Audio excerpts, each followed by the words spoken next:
Hey folks, this is Vince with Dad's Gaming Addiction, and today we're going to take another quick look at Star Trek Attack Wing.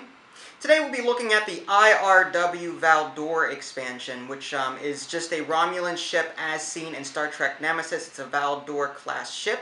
It's the same one that Dinatra flew to help Captain Picard in stopping Shinzon in his scimitar. If you haven't seen Nemesis, it's not a bad movie, but not my favorite. I think First Contact and Generations were better. Anyway, getting back to this. Now, I know I've thrown a lot of expansions at you lately, and there's a method to my madness, though, so I apologize, but sort of not. Basically, these videos are designed to give you a point of reference. I don't want to start using these cards and abilities without first explaining them. That way, when you see me and my son playing this game and start using these abilities, you'll go, oh, I know what that card does because I've seen him talk about it before. So yeah, there is a reason why I'm doing all of these now rather than later. So anyway, getting back to this, let's just take a brief moment to look at the components and see what all comes with this I.R.W. Valdore expansion. Okay, now here's a quick snapshot of the components minus some of the little tokens. Again, I usually keep them out just because they tend to repeat themselves from expansion to expansion. Just keep in mind that the tokens that usually come with an expansion are usually reflective of the ship class in question. If it can cloak, for example, it'll include a cloak token. So let's go ahead and take a look at the miniature before I do anything else. Let's go ahead and focus in on that. As you can see, it's fairly big, a lot bigger than what I expected when compared to the original series ships that I've been looking at lately. The Enterprise, for example, was maybe like, I don't know, a keychain compared to this, but anyway, a keychain ornament compared to this, but anyway, as you can see, very detailed. I'm very pleased with this particular model. Definitely one of the better miniatures that I've seen as of late with regard to the Star Trek Attack Wing series. As far as the little cover here for the base, again, it's two-sided. You've got one just Valdore class on one side and the I.R.W. Valdore on the other. Just one forward firing arc like so. As far as the maneuver dial is concerned, it can make a slight left, straight, or slight right at 1. Those are green maneuvers. It can make a hard left or hard right at 2. That's a white maneuver. It can make a slight left, straight, or slight right at 2. Those are green maneuvers. At 3, it can make a hard left or hard right at 3. Those are red maneuvers. Slight left, straight, or slight right at 3 are green maneuvers. It can also make a K-turn, or a come about, as it's called in this game, at 3. That is a stressful maneuver.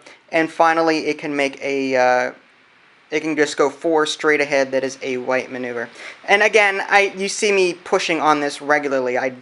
I really have a problem with these maneuver dials. I don't know what it is, but I can push on these all day to connect them, and then 5 minutes later, they'll pop right back out again. So I am not pleased with these maneuver dials. I hope that if there's some trick to these, let me know. But for the most part, like if I had one complaint with Star Trek Attack Wing as a whole entity, it's these darned maneuver dials.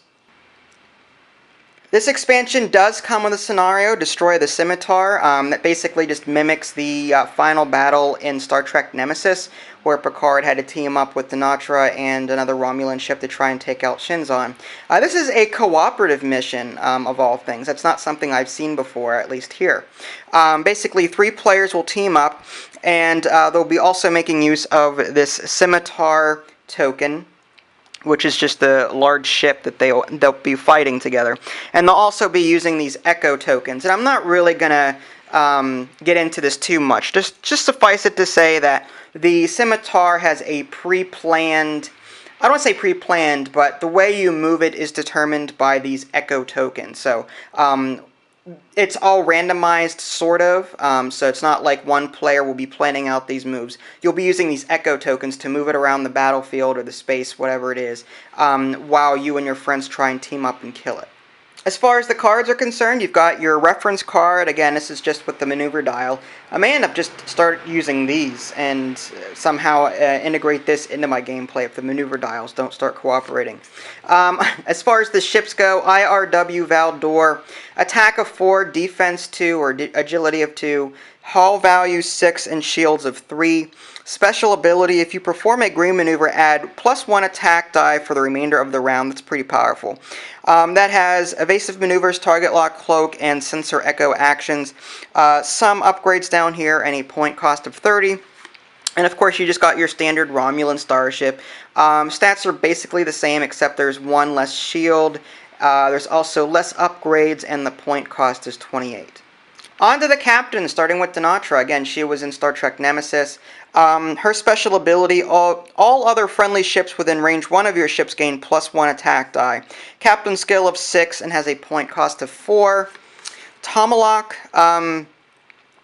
again, I have issues with some of the choices with these cards. Tomalak was in Next Generation and was mainly known for commanding some type of fleet, but he usually flew in a D-Deridex class ship.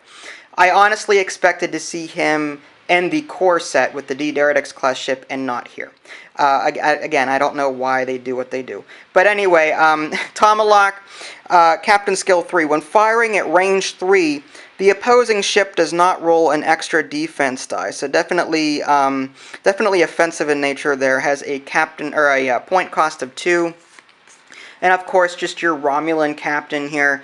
I think he was in Next Gen on one particular episode, but he doesn't really stand out to me as being a repeat character. Captain skill 1, point cost of 0. Tactical Officers, the first upgrade card.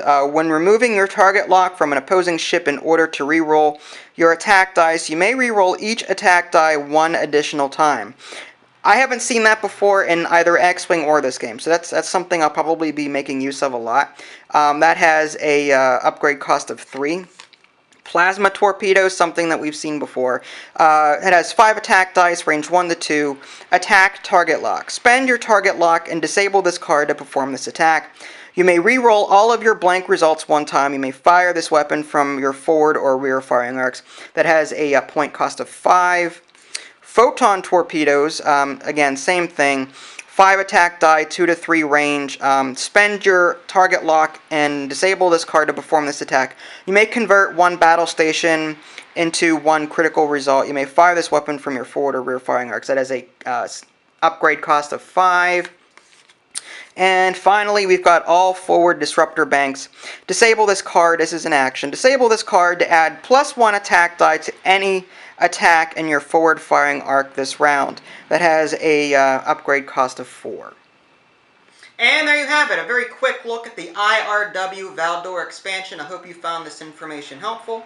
You can check out my review of the base game at www.dadsgamingaddiction.com, or you can simply click on the links in the below description. That'll take you there as well.